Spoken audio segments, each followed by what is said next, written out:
സുദർശന ചേട്ടാ, ശ്രീലക്ഷ്മി കഴിവുള്ള കുട്ടിയാ. അവളെ ഇനിയും തുടർന്ന് പഠിപ്പിക്കാൻ മറക്കരുത്. നാളൊരു കാലത്ത് മോള് വലിയൊരു നിലയിലെത്തും. അതാ സാറേ ഞങ്ങളുടെയും പ്രതീക്ഷ. ഏതായാലും രാജാവ് സാറ് ഞങ്ങളെ ഒരുപാട് സഹായിച്ചിട്ടേ ഉള്ളൂ. ഒരുപാട് നന്ദിയുണ്ട് സാർ. ഞങ്ങൾ പോയിട്ട് വരാം. വരവില്ല, പോക്ക് മാത്രം.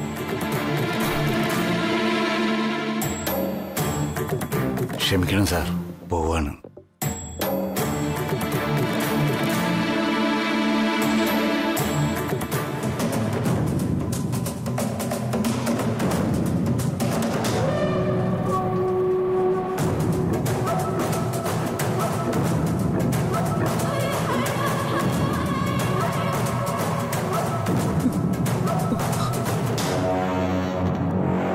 ഞാൻ തെറ്റ് ചെയ്തു.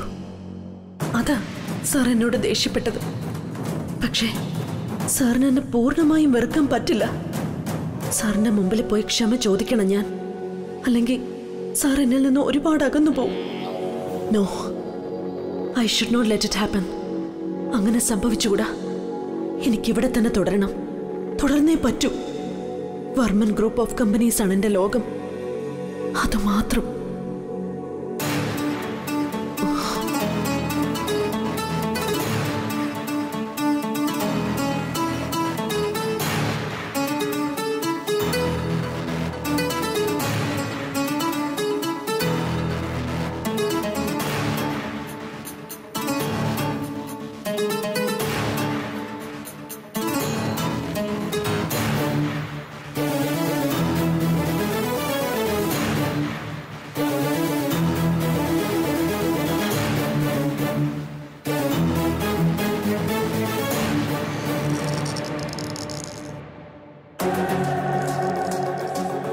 Excuse me, sir.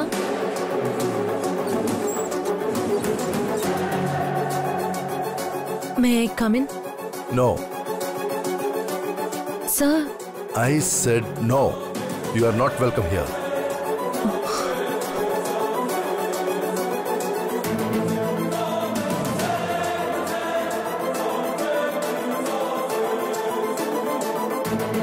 Sir, ഞാൻ സാറിനോട് ക്ഷമ ചോദിക്കാനാണ് വന്നത്. I understood my mistake. I'm sorry, sir. Extremely sorry. To hell with your sorry, Sandra. എന്തിനൊക്കെ താൻ സോറി ചോദിക്കുക? താൻ സോറി പറഞ്ഞാൽ മാത്രം ചെയ്ത തെറ്റെല്ലാം തെറ്റല്ലാതെ മാറുമോ? വിശ്വാസം എന്ന വാക്കിന് മുന്നിൽ താൻ 1000 വട്ടം സോറി പറഞ്ഞാലും അത് വിശ്വാസത്തിന് പകരമാവോ? പറയേ, ആവോ? ഒന്ന് തന്നോട് തുടക്കം മുതലുണ്ടായിരുന്ന വിശ്വാസത്തെ താൻ ഒരു നിമിഷം കൊണ്ട് തകർത്ത് തരിപ്പണമാക്കിയത്. താൻ ചെയ്ത തെറ്റിന്റെ ഭവിഷ്യത്തിനെ കുറിച്ച് ഒരല്പമെങ്കിലും ബോധമുണ്ടായിരുന്നെങ്കിൽ താൻ ഇപ്പോൾ എന്റെ മുന്നിൽ ഇങ്ങനെ വന്ന് നിൽക്കില്ലായിരുന്നു. ഇനി ഇവിടെ വന്ന് എന്തെങ്കിലും ന്യായം പറഞ്ഞ് എന്റെ മനസ്സിനെ മാറ്റാമെന്നാണ് കരുതുന്നെങ്കിൽ you are mistaken Sandra. You are totally mistaken. ഇനി ഒരു നിമിഷം പോലും താൻ ഈ ഓഫീസിൽ എന്റെ മുന്നിൽ നിൽക്കാൻ പാടില്ല. I want you to quit. തനിക്ക് പോകാം. But sir, I say get out. Get out. Get out. Get out. Get out. Get out.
മോളെ, മോൾക്ക് എന്തോ ഒരു വിഷമം പോലെ. ഒന്നുമില്ല അച്ഛാ. നീയോ ഞാനോ നിന്റെ അമ്മയോ അറിയാത്ത കുറ്റത്തിനാണ് നമ്മൾ അപമാനിക്കപ്പെട്ടത്. നാട്ടുകാരുടെ മുമ്പിലും കമ്പനിയിലുള്ളവരുടെ മുമ്പിലും നീ ഇപ്പോഴും സംശയത്തിന്റെ നിഴലിൽ തന്നെയാ. ഒരു സ്ഥലത്ത് നമ്മൾ അകാരണമായി അപമാനിക്കപ്പെട്ട പിന്നെ അവിടെ നിൽക്കാതിരിക്കുന്നതാണ് നമുക്ക് നല്ലത്. അതുകൊണ്ടാണ് ഞാൻ. അത് കഴിഞ്ഞില്ല അച്ഛാ. ഇനി അത് നമ്മൾ സംസാരിക്കണ്ടെന്ന് തോന്നുന്നു. അത് കഴിഞ്ഞു. അതുകൊണ്ട് ഇനി പുതിയത് തുടങ്ങണം. എന്നാലേ എല്ലാം പൂർവ്വസ്ഥിതിയിലാകൂ.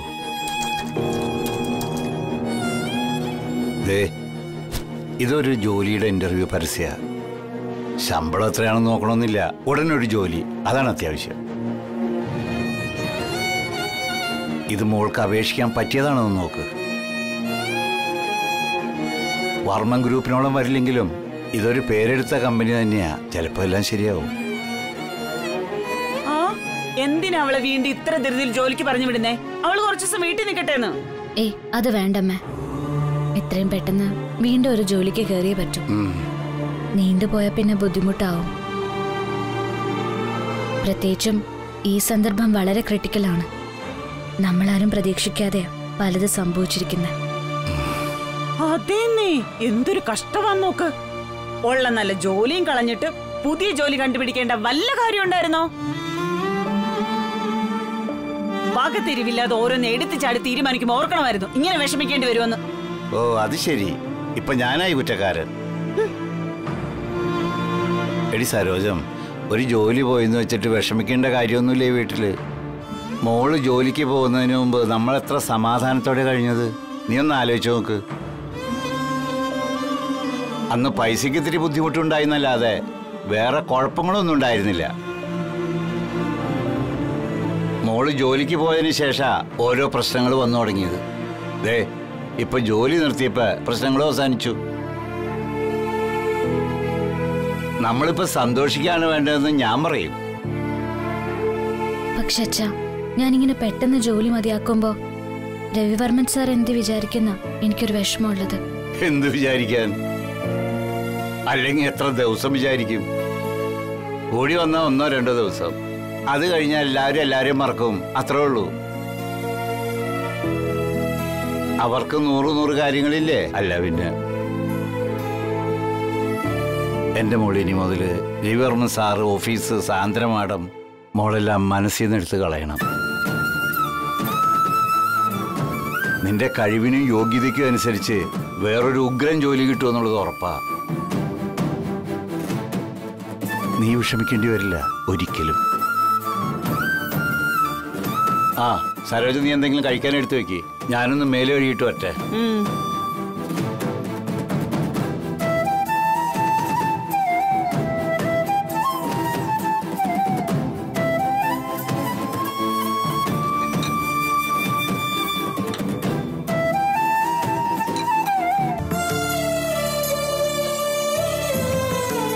എല്ലാം മറക്കാൻ അച്ഛൻ പറയുന്നു.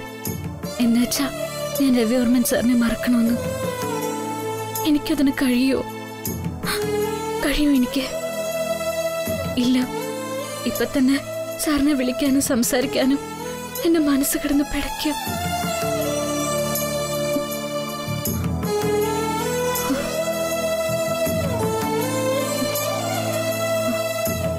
ഒന്ന് വിളിച്ചു നോക്കിയാലോ?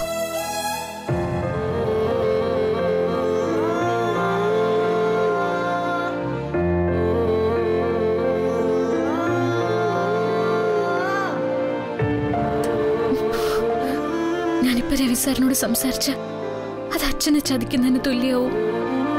എന്റെ ഈശ്വര, എന്ത് ചെയ്യണ്ടെന്ന് ഒരു നിശ്ചയം കിട്ടുന്നില്ലല്ലോ.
സാർ എന്ത് തീരുമാനം എടുത്താലും അത് ശരിയായ തീരുമാനമായിരിക്കും എനിക്ക് ഉറപ്പുണ്ട്.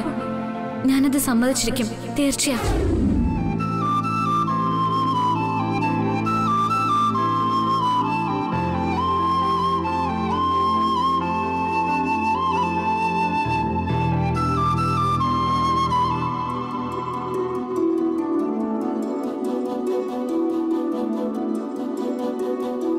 സുകന്യ, രവി ഇതേവരെ കാപ്പ് കുടിക്കാൻ പോലും താഴേക്ക് വന്നില്ലല്ലോ. നീ കണ്ടോ അവനെ? രവി സാറ് ആ മുല്ലച്ചെടിയുടെ മുമ്പിൽ ഒറ്റയ്ക്ക് നിൽക്കുന്ന കണ്ടമേ, ഞാൻ പോയി വിളിക്കാം. ഒറ്റയ്ക്ക് നിൽക്കണേ, വേണ്ട. അവൻ തന്നെ ഇറങ്ങി വരട്ടെ, ശല്യം ചെയ്യണ്ട. ശരി അമ്മേ. യമുന, നീ എന്റെ ഫോണിങ് എടുത്തുണ്ടോ? ശരി അമ്മേ.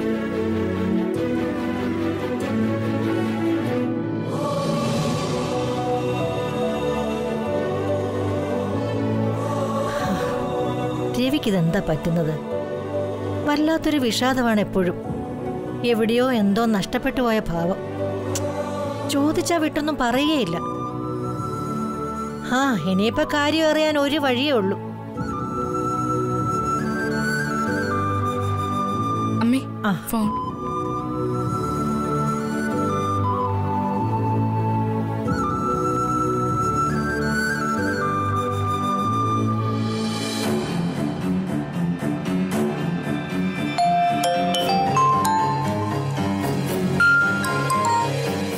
ഹലോ. ഹലോ രാജ. പറയാമേ. അല്ല, നിന്നെ കണ്ടിട്ട് കാലം കുറച്ചായല്ലോ. ഈ വീട്ടിലേക്ക് വരില്ലെന്ന് നീ വല്ല ശബ്ദം എടുത്തിട്ടുണ്ടോ? അയ്യോ, അങ്ങനെയൊന്നുമില്ലമ്മേ. അല്പം തിരക്കുണ്ടായിരുന്നു. പ്രത്യേകിച്ച് കാര്യമൊന്നുമില്ലാത്തത് കൊണ്ട്. എന്നാ പ്രത്യേകിച്ച് കാര്യങ്ങളുണ്ട്. എത്രയും പെട്ടെന്ന് നീ ഇങ്ങോട്ട് വരണം. എനിക്ക് അല്പം സംസാരിക്കാനുണ്ട് നിന്നോട്. അമ്മേ, അത്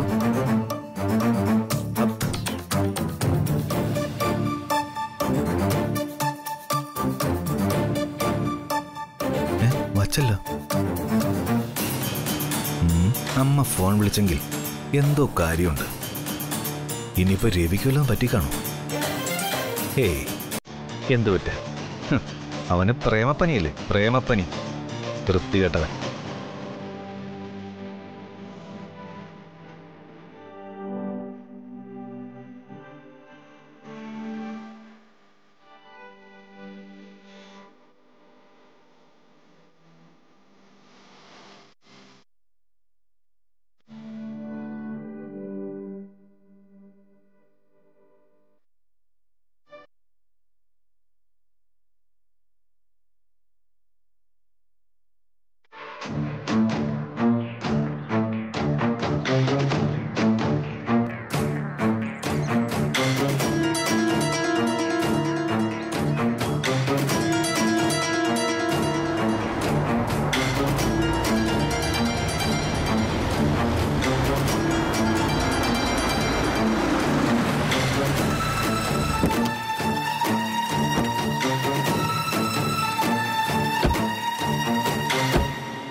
മാഡം ഓഫീസ് ഒന്നില്ല.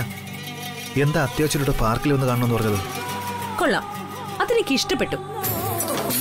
നമ്മുടെ നാട്ടിലൊരു ചൊല്ലുണ്ട്, കണ്ണടച്ചിരിട്ടാക്കരുതെന്ന്. സാർ അത് കേട്ടിട്ടില്ലെന്ന് തോന്നുന്നു. സാൻഡ്ര ഇപ്പൊ വർമ്മൻ ഗ്രൂപ്പിൽ നിന്ന് പുറത്താണ്. I am an outsider now.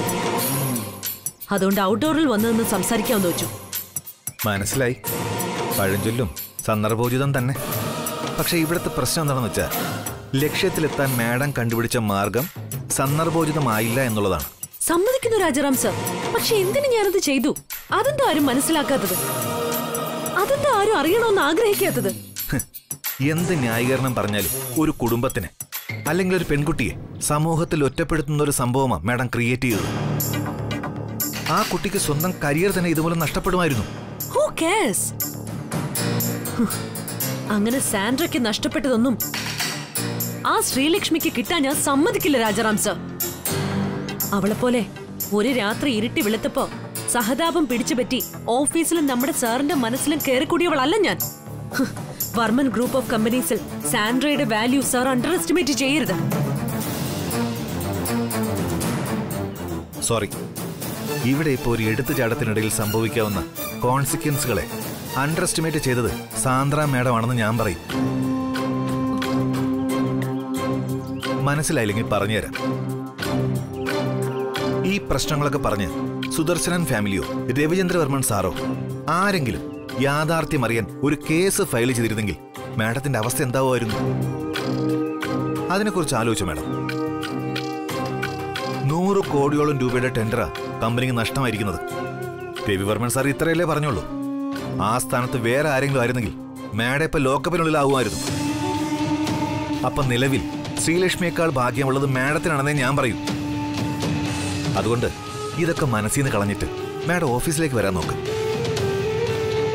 Sandra madam ഇല്ലാത്ത ഓഫീസ് പെൻഡിലം ഇല്ലാത്ത ക്ലോക്ക് പോലെയാണെന്ന് ഞാൻ പറയും. ഒരുതരം നിശ്ചലാവസ്ഥ. ഞാൻ വന്നാലും വീണ്ടും ഓഫീസിൽ കയറാനല്ലേ പറ്റൂ രാജാറാം സാർ. സാറിന്റെ മനസ്സിലിപ്പോഴും അവളല്ലേ. അതിനെക്കുറിച്ച് ഞാൻ എന്റെ മനസാക്ഷിയോട് എന്ത് പറയും? സാറിനോടുള്ള ഇഷ്ടത്തിൽ നിന്ന് തുടങ്ങിയതാണ് ഇതെല്ലാം. രാവും പകലും ഇല്ലാതെ കൂടെ നടന്നും സാറിന്റെ കാര്യങ്ങൾ നോക്കി നടന്നപ്പോ സാർ എന്നെ കണ്ടത് വെറും ഒരു ശമ്പളക്കാരിയായിട്ടാണ്.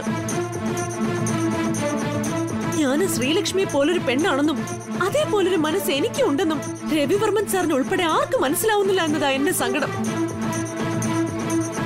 അവള് നിഷ്കളങ്ക, സത്യം മാത്രം പറയുന്നവള്, കമ്പനിയുടെ വളർച്ചയ്ക്ക് വേണ്ടി മാത്രം ജോലി ചെയ്യുന്ന സിൻസിയർ എംപ്ലോയി. അതൊക്കെയാ സാർ അവളിൽ കാണുന്ന ക്വാളിറ്റീസ്. അപ്പൊ ഞാനോ രാജാറാം സാർ, ഞാനിതൊന്നും അല്ല. ഇപ്പോഴും ഓഫീസും ജോലിയും മാത്രം മനസ്സിൽ കൊണ്ട് നടന്ന് സ്വന്തം ജീവിതം ജീവിക്കാൻ മറന്നുപോയവളാണ് ഞാൻ. അത് മറക്കരുത് നിങ്ങൾ.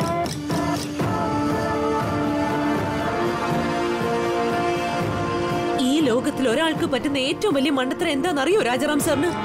നമ്മൾ കാണുന്നത് പോലെ എല്ലാവരും നമ്മളെയും തിരിച്ചു കാണണമെന്നുള്ളതാ.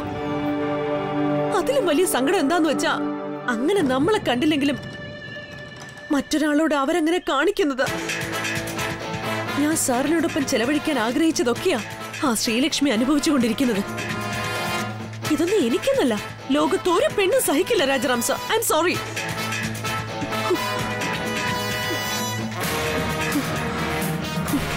മനസ്സിലുള്ളതെല്ലാം പറയട്ടെ എന്ന് കരുതിയാ ഞാൻ ഇത്രയും നേരം മിണ്ടാതിരുന്നത്. സാന്ദ്ര എന്നൊരു പെൺകുട്ടി കുറെ വർഷങ്ങൾക്ക് മുമ്പ് ഒരു അപ്പോയിന്റ്മെന്റ് ലെറ്ററും കൈ പിടിച്ച് അമ്മയോടൊപ്പം നമ്മുടെ ഓഫീസിലേക്ക് കയറി വന്നത് എനിക്കിപ്പോഴും ഓർമ്മയുണ്ട്. ഞാൻ ഉൾപ്പെടെയുള്ളവർ സാന്ദ്ര എന്നത് മാറ്റി സാന്ദ്ര മാഡം എന്ന് വിളിച്ചതിന് പിറകിൽ മാഡത്തിന്റെ കഷ്ടപ്പാട് ഒരുപാടുണ്ട്. അത് നേരിട്ട് കണ്ടിട്ടുള്ളവൻ എന്ന രീതിയിൽ പറയുക, ഒന്നല്ല 1000 ശ്രീലക്ഷ്മിമാർ വന്നാലും ഒരു സാന്ദ്ര മാഡത്തിന് പകരമാവില്ല. മാത്രമല്ല, എവിടെയോ പകുതിയിൽ എനിക്ക് നഷ്ടപ്പെട്ടു പോയ എൻ്റെ കൂട്ടുകാരനെ, മാഡത്തിന്റെ ബോസിനെ നമുക്ക് പഴയ പോലെ തിരികെ കൊണ്ടുവരണം. അതിന് മാഡം എന്നോടൊപ്പം ഉണ്ടെങ്കിലേ പറ്റൂ. പോകേണ്ടവൾ അവിടെ നിന്ന് പോയി കഴിഞ്ഞു. ഇനി ശുദ്ധികലശം നടത്തി നമ്മുടെ ഓഫീസ് പഴയതുപോലെ ആക്കണം. അതിന് മാഡത്തിന്റെ സഹായം വേണം എനിക്ക്. അതിന് മാഡം തിരികെ വന്നേ പറ്റൂ ഓഫീസിൽ. സോറി രാജാറാം സാർ, ആ ഓഫീസിൽ എന്നെ രാജാറാം സാറും മനസ്സിലാക്കിയതുപോലെ വേറെ ആരും മനസ്സിലാക്കിയിട്ടില്ല. അതുകൊണ്ടാ സാറിനോട് സംസാരിക്കാമെന്ന് കരുതിയത്. ഒരു മനുഷ്യനെന്ന പരിഗണന മാത്രമേ ഞാൻ ആവശ്യപ്പെടുന്നുള്ളൂ. ഇൻസൾട്ട് ചെയ്ത് ആ ഓഫീസിൽ നിന്ന് എന്നെ പുറത്താക്കിയ രവിവർമ്മൻ സാർ തന്നെ എന്നെ തിരിച്ചു വിളിക്കട്ടെ.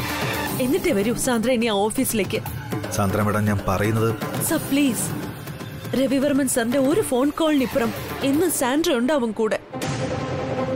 ഇതിന്റെ വാശിയോ അഹങ്കാരോ ആയിട്ട് സാറ് കാണരുത്. പക്ഷെ ഒരു തവണയെങ്കിലും അവളുടെ മുന്നിൽ ഞാനൊന്ന് ജയിക്കട്ടെ രാജാറാം സാർ. അതിനുവേണ്ടി എനിക്ക് വാശി. അത് പറയാനാ സാറിനെ കാണണമെന്ന് ഞാൻ ആവശ്യപ്പെട്ടത്.